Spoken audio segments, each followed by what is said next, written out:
多谢宇秀，真侪乡亲、真侪家长希望讲囡仔赢伫起跑点，除了学校课程以外，佫会安排真侪在艺去补习班。最近就有补习班业者抛出一对这个国小兄妹的家长，伊安排的作息表，一天透早呢5点50分起床，开始就写补习班的作业。有时阵呢中昼顿、暗顿，伫坐车通勤的这个时段来解决。两兄妹啊有钢琴的、小提琴佫收水的，行程是有够满，暗时11点半才会当困，顶是一天困差不多5、6点钟尔。这款的安排引起热烈讨论。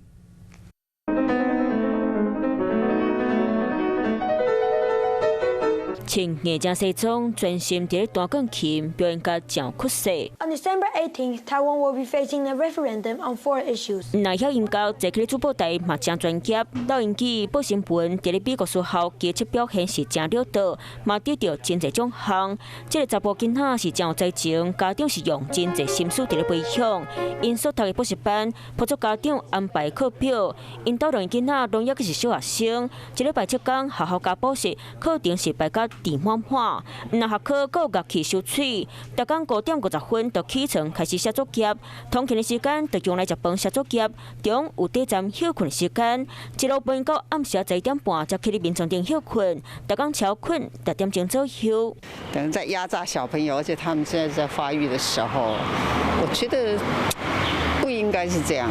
自己要的，我是觉得是可以，这没关系，对不对？因为他兴趣就在念书嘛。太硬了，太硬了。除非小朋友自己喜欢呐，就是他有兴趣。很累哎，对啊，没睡几个小时，好像应该六个小时吧。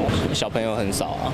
这课表一日出来，互大家拢伫咧讨论，真侪人感觉囡仔过甲修身好。补习班的老师嘛出面说明，讲这课表是家长安排的。看到他的 schedule 的时候，我也下跪了，孩子们也都很开朗，所以呢，也没有戴眼镜。伊嘛强调，妈妈讲两个囡仔拢学甲真欢喜，差不多规年冬天拢无伫咧休困，麦当看出家长真专注伫咧栽培，拢是希望囡仔会当出头天。